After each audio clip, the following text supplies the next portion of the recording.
Hey, ส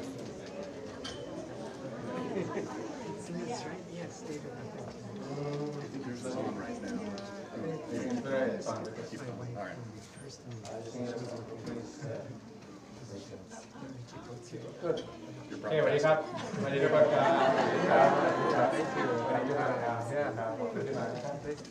You serious right now? Last day ครับเพื่อนเรียนด้วยhere. Nothing it's been 12 years. That's a pleasant surprise. สวัสดีครับ Thank you so much. สวัสดีครับวันนี้ก็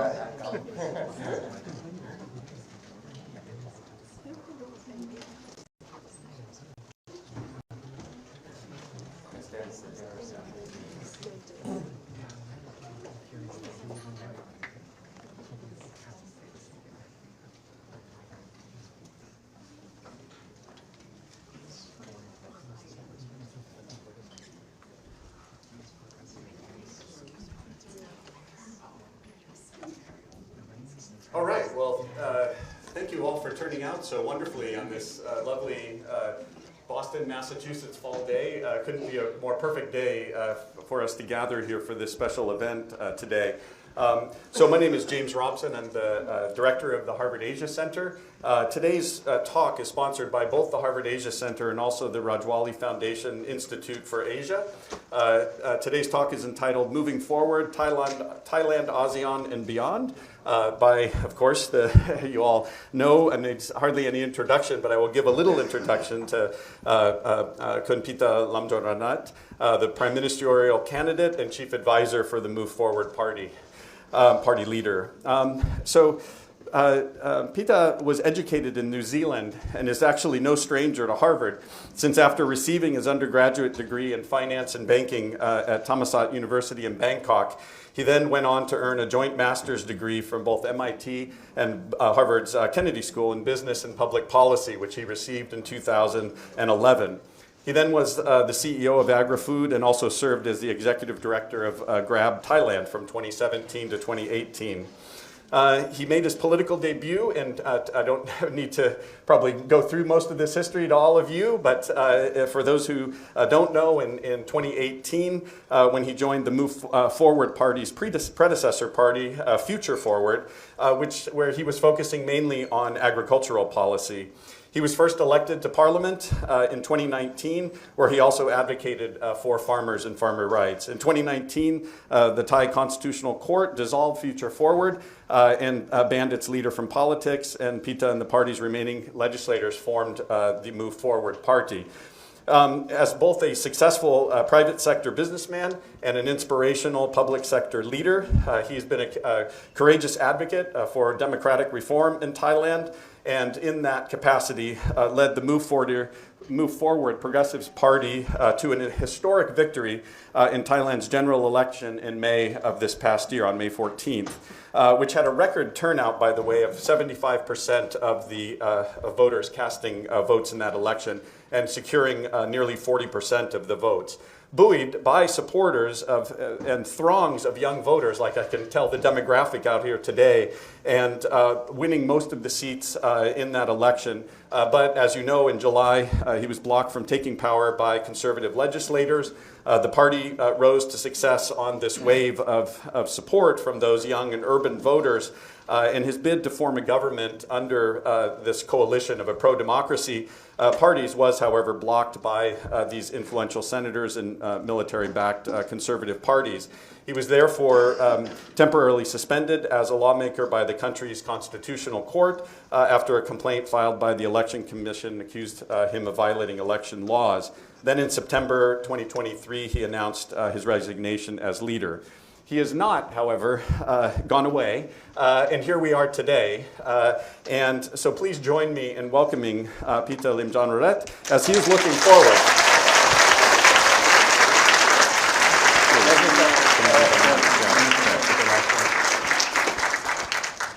Thank you so much for that wonderful introduction. Full house, so deja vu going through my mind. So thank you so much for coming for such a talk.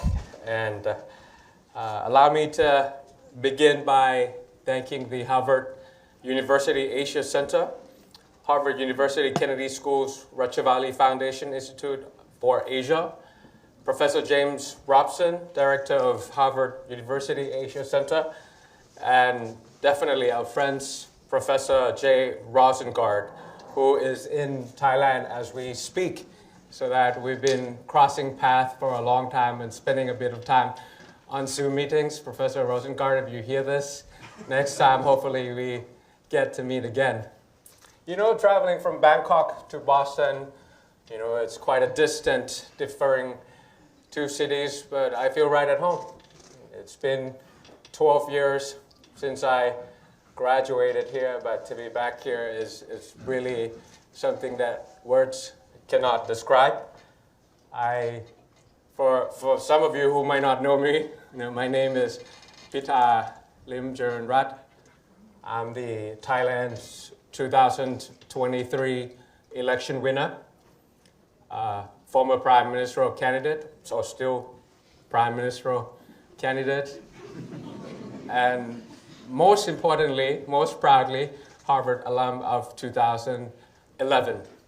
So if you're confused, you're not the only one. I mean, I'll do the justice and explain that combination in a sentence.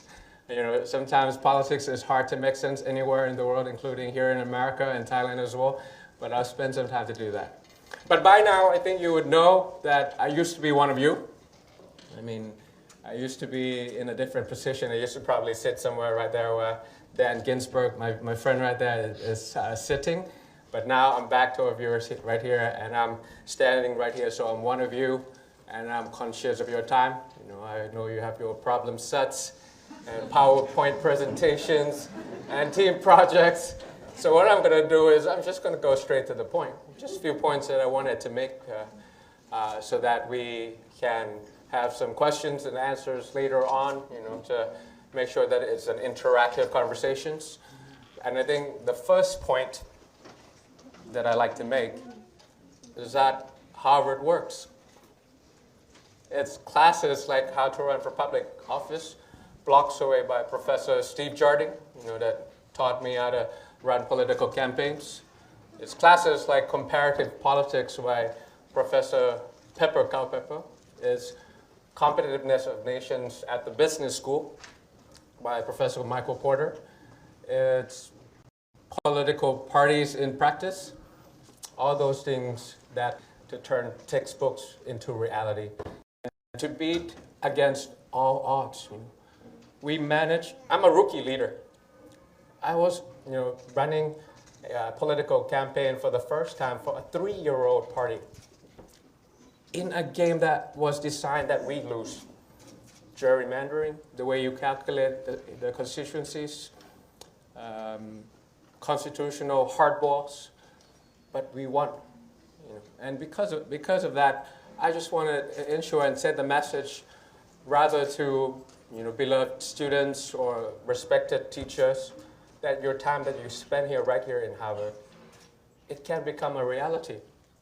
And Harvard was really an integral part of my success of how I ran my political campaigns. Because of Harvard, I promised change in demilitarizing Thailand, improving the professionalism of the military, making sure they're up to speed when it comes to protecting Thais against external affairs, but never intervening in internal affairs and politics through cycles of military coups. And that's why I won. And I promised change to them, to demonopolization, because it was classes at the business school by Professor Porter that told me that competition means efficiency. So it was rather energy sector, retail sector, beverage sector, agricultural sector in Thailand that need demonopolization, and rather use a legal, which should be a platform for equality, as a barrier to entry for people not be able to participate in those businesses. I promised them change in decentralization. I told them Bangkok is not Thailand and Thailand is not Bangkok, so that when COVID crisis hit the country and 50% of the budget and 50% of the economy is gone because of that. Demilitarization, demonopolization, decentralization, my platform in a nutshell. And that's what gave me the victory as well as preventing me from governance. So that's my explanation for that introduction that I gave to you. 2023, Thailand's election winner by 38%, 14.4 million votes for the first time that I led a political party. Still a prime ministerial candidate, temporarily suspended on technicality, and that's why I'm here. And that's really the struggle of politics, of elected versus appointed. You see how this is how it works. There's a joint session in Parliament of 750 representatives, 500 elected, lower house, 250 in the upper house, appointed by the military junta. And it's a simple majority who pass, we can all do the math, 376, I got 324. And then, we won the victory. We formed a strong coalition, that reflected the hope of the people. That change is coming here to Thailand. It's a new dawn. It's a new day. Then I needed the numbers, the votes from the appointed senators. Apparently, unfortunately, 50 of them were up for quorum. So devil's in the detail. 76, divided by the number of people who were active as a whole, not active in the parliament, active on that list. So 50 of the majority of them have promised me that they understood what was going on, decided they wanted to see change, structural one, not just a minimum one, a structural one in Thailand, and wanted to come and vote, but unfortunately they couldn't make it to quorum. So a quorum elected prime minister of choice in Thailand. But that was the story. But still, it's my main message about this is loud and clear, and it's an encouragement to all of you that your problem sets, your PowerPoint presentations, your team meetings, really matter. And you could also be speaking down here, just like me, maybe in a shorter time frame than 12 years as well. But the main message of what's going on in Thailand, I think each one of you, it's not just a Thai story, that's the thing. We're getting pivotal moments. Democracy is in peril, it is under siege. International peace is fragile and fleeting. When I first came here in Cambridge, 2006, according to Freedom House, 48% of the world lived in a free society. Guess what that number is today as we sit here?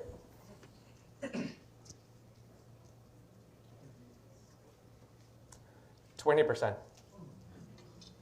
That's democratic backsliding. Something is going on around the world. And even the advanced, institutionalized democracies are seeing those numbers declining as well. Why is that? My argument is this, going back in time a little bit, during the Cold War, when thriving democracies were flourishing all around the world. At the same time, there was another thing, economic structure, no matter how you call it, you could call it neoliberal capitalism or things like that. But those things that come out, if democracy is about redistribution of power, but that economic structure that came with it, neoliberal capitalism or anything, however you want to call it, it's about concentration of wealth. When I was born, the inequality in the world within countries, the top 1% and the bottom 50%, that's about eight times in terms of income inequality. And guess what that number is today? 16 times. So 8% of the richest, 8 of the richest people holds 50% is much more than the bottom 50% of the rest of the world. And that number is essentially true in Thailand also. 1% of Thais hold 67% of the wealth. So you wouldn't blame them, would you? Why people are questioning democracy at the same time that it's about redistributing power, but then it gives together with an economic structure that is a concentration of wealth. Add that with economic devastation that comes. So we see that all these things are coming together in a perfect storm that requires not just what's happening in Thailand, it's happening anywhere in the world, no matter where you come from. So now what do we do? How do we create a society or a political structure that allows both redistribution of power and redistribution of wealth at the same time? Inclusive growth. And different countries have different ways of doing it. For us, what we propose is that it's a country that's on profitability. We focus on environment, we focus on land rights, land justice, environmental rights, social welfare state that takes care of our labor, empowering them. So that's like also almost like social democracy to us. And it doesn't matter if you agree or disagree, but it's about really coming together to really think about how we create this architecture of how we proceed going forward. Now, that's Thailand, that's the first part. The second part is that, it's not just Thailand, it's all of us right here in this room. The third part is, what's that collective action, the collective action of, achieving the unachievable. So that we can think about this, I was thinking once we took care of our problems domestically, we demilitarize, we demonopolize, and we decentralize. That's when domestic affairs is intact. And then we can start thinking about foreign policy. Because foreign policy is a reflection of domestic policy. I mean, it's very hard for you to have credibility and relevance if you go to any other parts of the world or any other countries and tell them what not to do, and then your own country and your own mess you cannot control. So I was hoping that, a last change that is just that domestic, in the sense that I wanted to tell the world that Thailand is back, and Thailand means business, and that we're a middle power. We're not a small country. We're the second largest country in Asia. And together, working with the ASEAN countries, if not all, at least the founding members of ASEAN, Indonesia, Malaysia, Philippines, and Singapore. And if we come together, that's $3.6 trillion in terms of economy. That's 670 million people. Any other countries in the world, whether you're a superpower or not, you cannot ignore us. But the point is, because of our problems domestically, that we don't have the credibility to be like at the core of ASEAN. To really make ASEAN centrality matter is that relevance and credibility have to be right in the middle of it. Myanmar, Russia, Ukraine, Israel, Hamas. These are the things that are happening far away from Thailand, but is really impacting what's going on in Thailand. 56 hostages by Hamas, number 2 in the world. 54 or 56, you have to fact check me. But I think that's according to Israel Foreign Affairs, but it's 18 according to Thai Foreign Affairs. All these things are the things that we really need to look outward to make sure that, international community, that we, together with the ASEAN founding members, that we are telling the world that right makes might, and might doesn't make right. That we're returning to middle power, returning together and say that rule-based world order. Thailand is back. Thailand means business. It's meaning that we are reviving foreign policy once again after the absence of maybe the past 10 years during the military coup. We want to be able to rebalance once again. And rebalance in this sense is not taking sides. It's about sticking to principles. We want to be able to criticize our friends and talk to our foes.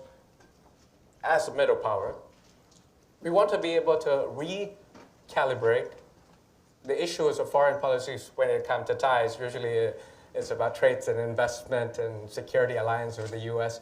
But we want to recalibrate that to be about environment, to be about climate change, to be about gun safety, to be about gun laws.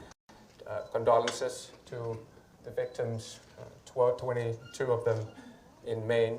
Our country also faced something very similar at a mall that was done by a 14-year-old. So those are the things that we could recalibrate and share our grit together and how to come up with solutions together. But the thing is, we still couldn't do that.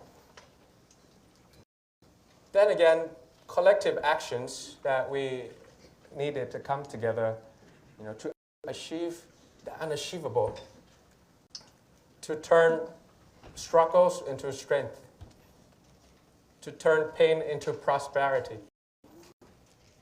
to turn values into victory together.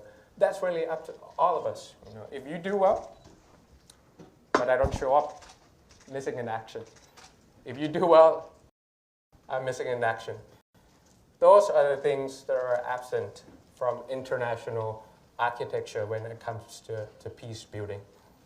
So I think there's like a part for all of us to do, part and my part, that we could come together and make this world a better place moving forward.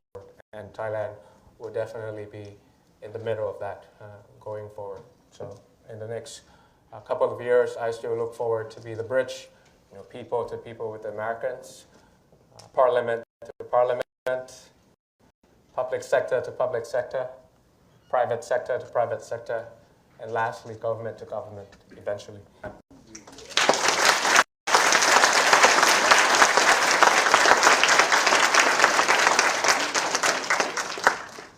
That's your turn. Your turn. Okay, cool. No, it's not my turn. Nobody wants to listen to me here. They're all here for you. And so we have some plenty of time to field questions from the audience. Absolutely. Would you like me to recognize people, or would you like to do it yourself? I'll do it myself. Okay, good. I figured you would. That's part of the training as well. Indeed, yeah. Okay, let me see some show of hands. Maybe a couple of them. Number 1, number 2, number 3. Let's take 3 at a time so that I remember the question. How's that?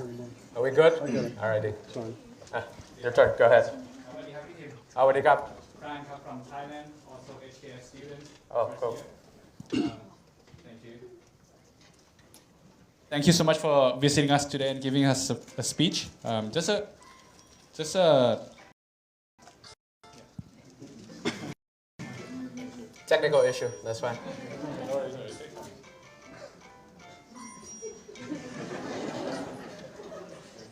worries. That's okay. Thank you so much. Okay. Happens. Yes, just a quick question and also sharing my concerns about our countries, right? Okay. As we all know, we have been in stagnant growth over the past 10 years, rising debt to GDP. I think I would like to hear from you on your perspectives on, for the future of Thailand, right? Apart from the demilitarization, decentralization, the demonopolization, what are the key target sectors that the future policy should address that could be the growth engine for Thailand, and how do we see we should implement that? Okay. The second question, please. I'll take rounds of questions so that people can get to ask. How much time do we have for this room? We have plenty of time. Okay. Hi, my name's Satomi. I'm half Thai, also MPID, so HKS, as well as dual degree with HBS. One of the things that I think a lot of us who come to higher education here wish to go back to do is change the country, which you obviously have done, but it's obviously a very uphill battle. So what is your advice in terms of staying motivated? What is your advice for new grads in terms of how you should sequence, how you want to change the world? Do you go straight into it, or do you think of it as maybe the first 10 years building up the skill sets to then be effective? So more of a personal question for you. Okay, gotcha. Number 3, please.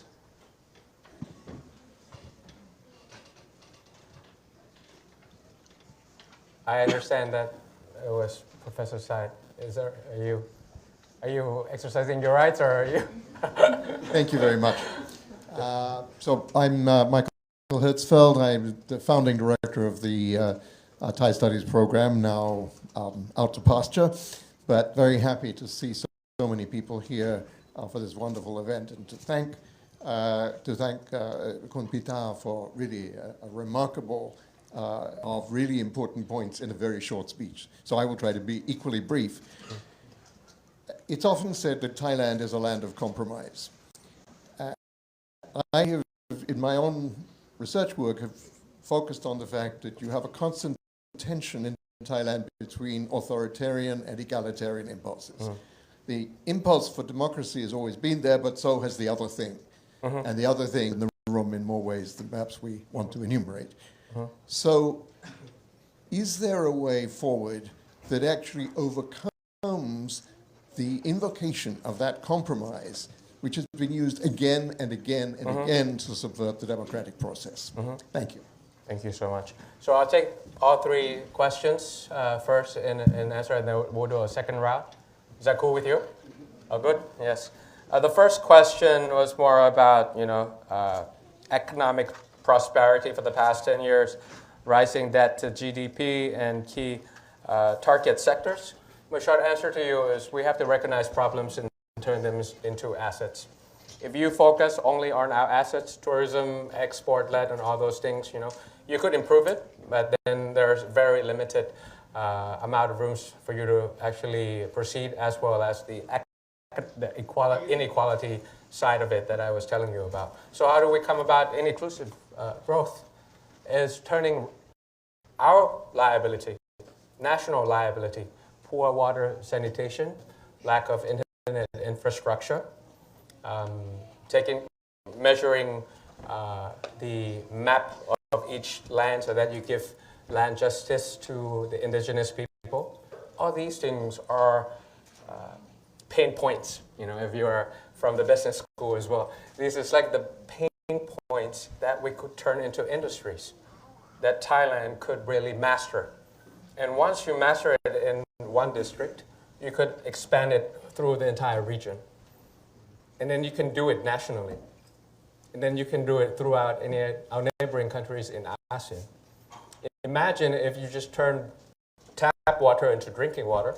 You need some measuring flows, and you need some IoT devices in order for you to check if the quality of the water is good. The 76 districts are around Thailand.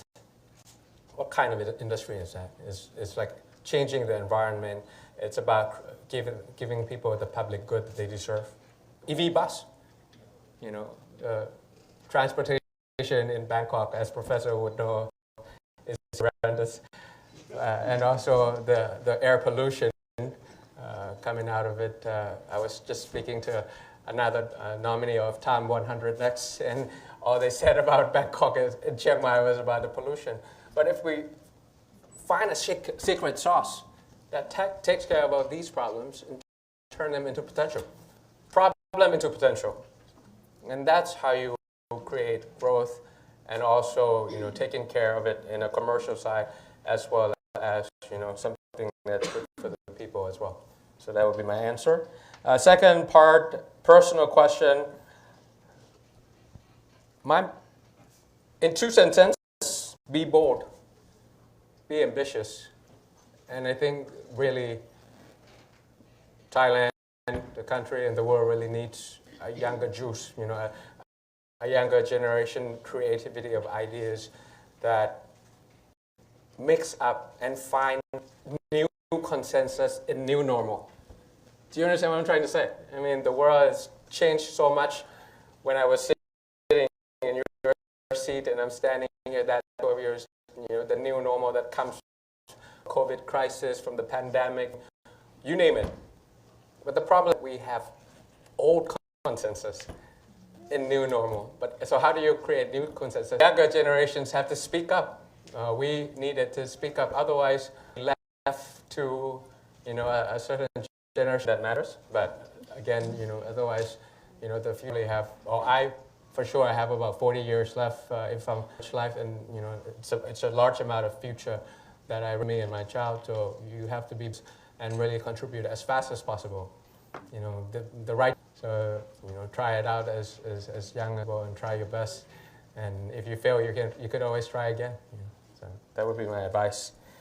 Third, to Professor, how do we come about this land of compromise and also the struggle, of democracy and competitive authoritarianism for the past 90 years? I think it's about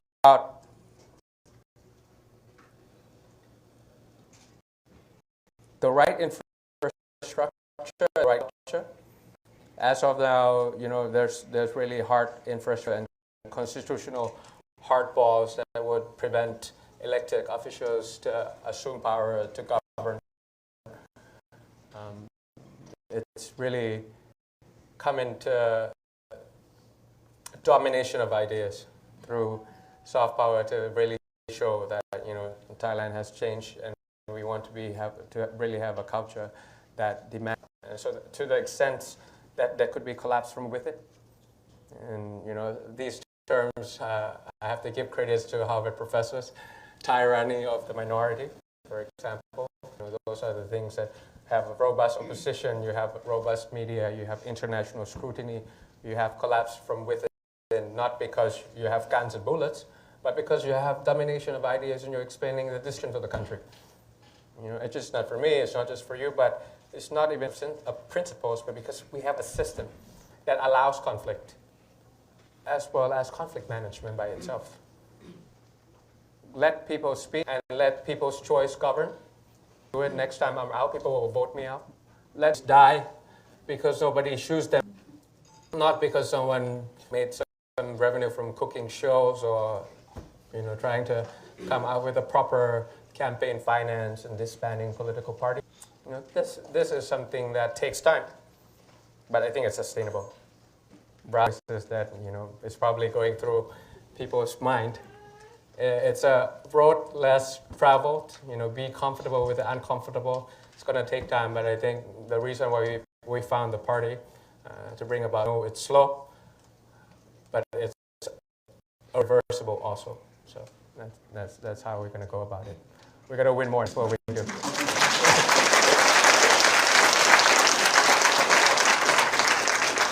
Okay, I'm just getting started. I don't know about you guys, but bring it on. 3 more questions, please. Maybe one from here, one from here, one from here. Okay, that's you right there. You at the back, and I'll come back to you. So, yeah. Okay, from left to the back and then to the right, please. Not just because I'm leaning, but anyways. Right, so you know me, but my name's Tia. I'm at the Kennedy School for MPA and MBA at MIT. You talk about managing domestically. So I just want to talk about how you manage your party domestically within your party. So let's say, using example of this so-called super deal that has been rumored in the country, and the responses from your party there's been discrepancies between the responses from your party. Some say they don't know, some say they're not related. So my question is, going forward, how would you manage responses and your explanation to your constituencies so that your message is congruent with the values that you stand for, working for the people? Thank you. Okay, thank you.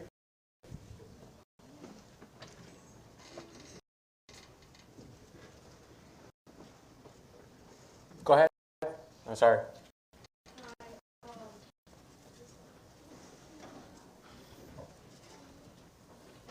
Hi, Susie. I'm an MBA student at HBS. Hi. So I'm actually Chinese, but I worked in Thailand right before HBS, so it's my second home, basically. I see. So I was working at a startup in Thailand, and then what I realized is that there are actually so few startups in Thailand that got to Series B. And investors are not really looking to invest in Thailand either. A lot of the founders are really struggling, and I think one of the potential reasons might be because there's so many like all the business dominated by like the big families and conglomerates, there might be other reasons too. So basically, my question is like, what do you think is the solution to boost the like innovation and also improve the startup ecosystem environment in Thailand? I'll answer. Third one, please, on the right.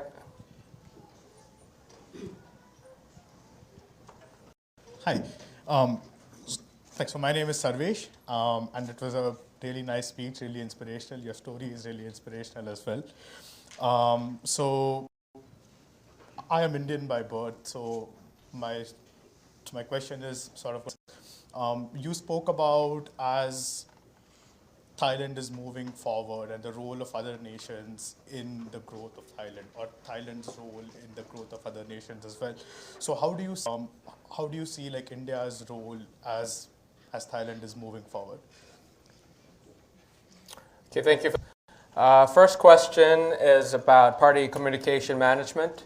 The short answer is truthfully. That's how we should communicate, and consistently, obviously. But there's, sometimes something that's out of our control, because you were talking about coalition deals that was rumored for a very long time. I tried to do that during that coalition forming with respect, with honestly with what I know and also what I didn't know. There could be different opinions when it comes to personalities, but I think in the common ground, what we could control is that the communication in the sense of, the political accountability before the election and after I got the vote. That's a kind of consistency that I think it's more important in politics. But to that extent, I still have to outright admit my political party is young. We're going fourth year, and there's many mistakes, many things that we have to commit ourselves in improving. But luckily, I have textbooks from Harvard that taught me about how to deal with party lists, how to make sure there's no confrontation from the districts to the party centrally and things like that. So hopefully I have some guidelines, and probably some professors here will be able to help me out, especially when it comes to political parties. The second question is about startups. I think your answers is already in your question. It's really the second part, the demonopolization. Because, if you want to do digital wallets, you have a majority of choice that comes from banks and retails. So in order for you to go against these big boys, you have to move fast and break things.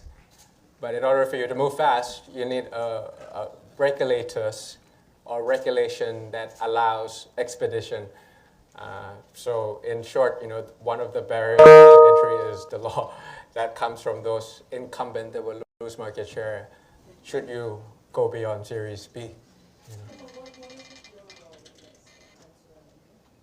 Demonopolize. So demonopolize all those things, and making sure that just because you work in one commercial bank doesn't mean you have any say in the central bank, for example. In term 6 that allows ride sharing that benefits as well as the incumbent taxis. How to find common ground on that.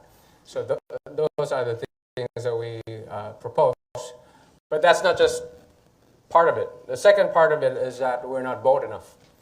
In order for with like startups like this and the successful ones they look at they look at ASEAN as markets: Asia, Singapore, Myanmar, Philippines, and Thailand. But Thai startups, we focus on Thailand. I don't know if that's just ambition or language barrier or any things, but I think there's some really good ideas in the startup communities that if they were to be subsidized or supported to go overseas and think of ASEAN, Asia, or the world as the market, they'll be able to succeed. And how I would go about it, I'll give you a Singaporean example that I proposed during my debates before the election. There's a fund for you to do your startups, but the condition is that it has to be outside Singapore. You know what I mean? So like you try to incubate your startups, but if you confine yourself within Singapore, are you going to succeed? No, right? If you're confining yourself within Thailand, are you going to succeed? No. So yeah, that's the kind of ideas, that's kind of government support that allows you, that there's no barrier to entry for these startups, and incubation that goes beyond domestic market. So that would be my answer. The third question is about Thailand and India, the relationship between Thailand and India. How do you see it grow as it's moving forward, like you said? Well, I think economically, definitely is something that we have to rely on. Regional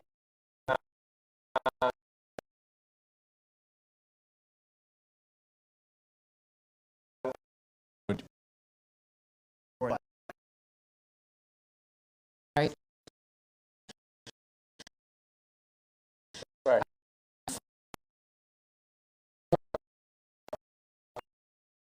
Graduate.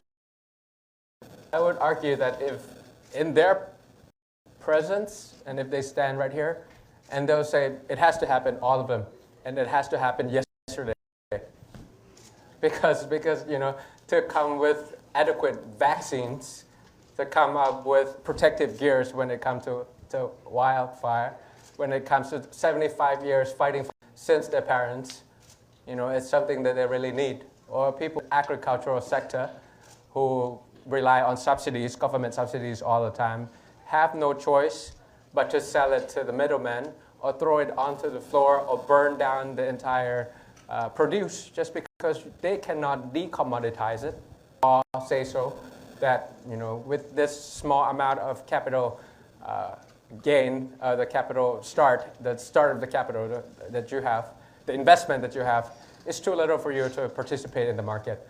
So the law is going to allow you to participate in this much market. Either you stay down here or you become the top one and you can participate over there.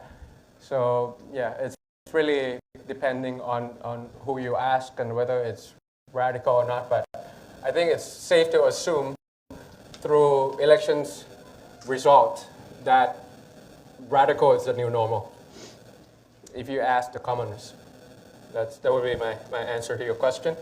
The second question comes from you, and it's about the role of military dominance in the past, maybe 50, 60 years. If you mentioned Thammasat, I would assume that is roughly the time frame that you are thinking about, and you ask for the details when it comes to demilitarization to make sure that we have a strong budget to keep up with the national security of 21st century.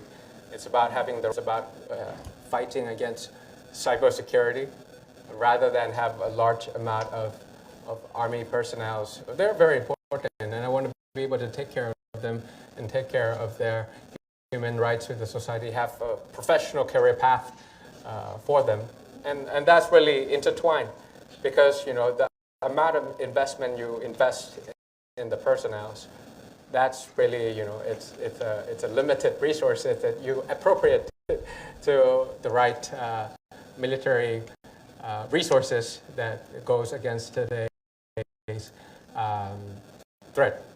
So military conscription would be something that we propose and well accepted, so that the military is professional and it's lean, and it's really up to date at this stage.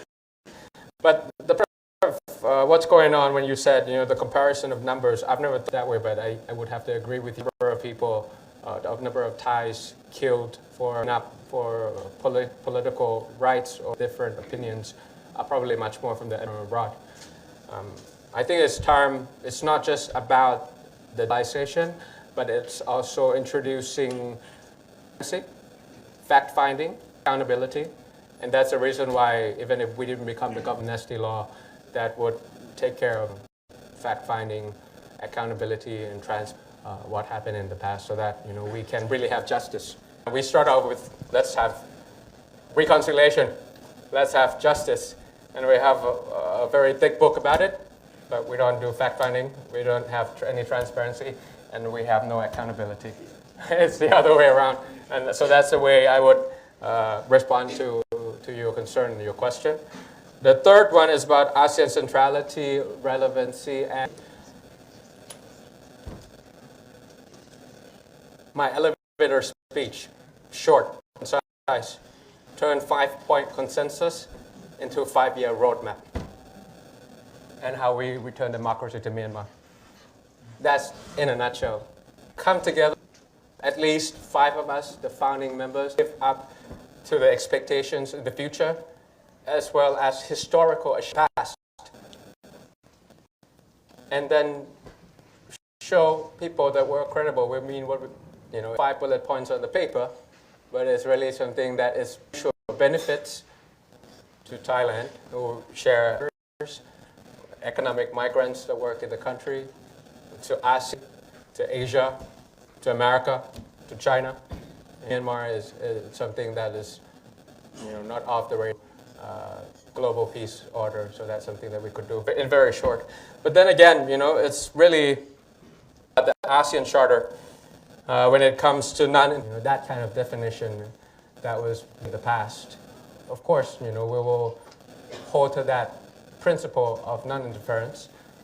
But I think maybe we have to start to think about it again, that there's some exceptions when it comes to genocide, when it comes to crime against humanity. But if you just ignore what happens all around the world, when Myanmar sneezes, Thailand gets sick, and keep ignoring that in any lens, if you don't care about human rights, you just want to think about economical lens, think about trade and investment lens, but in any other lens, I think it's quite important that we think about this charter that was done a long time ago and really think about this. But I'm not saying that parents excluding genocide or crime against humanity, but it's time we come together and we come to a rule-based ASEAN together, so that example of what rule-based world order should mean. It's the kind of diplomacy that doesn't allow might to be big, large, makes might. And also, it's not possible for you to allow the new world order to press smaller state. It's a pivotal point that Thailand alone cannot do it. We have to do it with ASEAN and also collective action to achieve the unachievable. That's what I meant by that. You actually take the prerogative to push that question just one in a final question. By all means. To take advantage of the fact that you are visiting the United States and also spending some time here at Harvard, and thank you for doing that. What is it, two-part question then, I imagine you're spending some time in Washington, D.C., political and politicians, and what is it that the U.S. government is missing and policymakers is missing about Thailand, and what role could the U.S. play in that in terms of engagement is one side. The other one is then related to Harvard here. As you know, the Asia Center has started a Southeast Asia initiative, which we're trying to push, and thanks to Professor Hertzfeld, the Thai Studies program is part of that. But what do you think this institution and a role that it can play to generate knowledge about Southeast Asia more generally, ASEAN and Thailand in particular, going forward, and what we can do then to educate the next generation of leaders that I see out here in the audience? Mm-hmm. But that's first part of two-part question. I was listening, so what's the second part? That's the second part. Oh, cool. Oh, for Harvard too, right? Yeah. Mm. America and Thailand, the first alliance, probably in Asia, goes back 200 years. I think the recalibration part in my 3R foreign policy, revive, rebalance, and recalibrate. We are very happy to work with the American Security Alliance. Cobra Gold has been part of our relationship. Trade and investment, that's something you can probably see. But when it comes to Indo-Pacific strategy, according to the Americans, when it comes to digital infrastructure, environmental issues, we really want to be able to walk the talk together and really show us, a lot of Thai problems cannot be fixed with Thailand alone. It has to be done globally in all the countries that have the right resource and the best practice on how you take care of waste management, for example, mining, second, how you take care of water recycling, for example. We want to be able to see that from America in Thailand. You have the technology, we have the problem, but when it comes together, that's when potential of two countries could be. And that's what we've been missing, arguably, for the past 10 years, both from domestic politics from each side. So it's no one's fault, it's a perfect storm. And education, to your second part, we want to be able to see Harvard is actually participating with, I think, Mahidol, that's one, and then Chulalongkorn second. So there's an annual conference between two countries. But I really want to, again, focus on the problems of Thailand, what Thailand is really missing, and focus on that, rather than just keeping it on just businesses or security alliance. Recalibrate and think about environment, energy, education. Here we go. Now you remember 3 E's. Yes. Sorry, I was going around the bush, but to answer his question is, how Harvard can really work with Thailand is 3 E's: education, environment, and energy. And we've been missing you. So if we get to rebalance, just not taking sides whether the East or the West, but also the principle of how we want to live together as the world. That would be my answer to you. Great. Thank you very much. Well, please, actually, let me mention first before, I know your hands will be clapping in just a minute, but invite you to a reception that'll be out in the concourse outside of this room, so please stay around and enjoy some food. And before we head out there, please join me in thanking Kumpita for this wonderful presentation here today. Thank you so much. Thank you very much.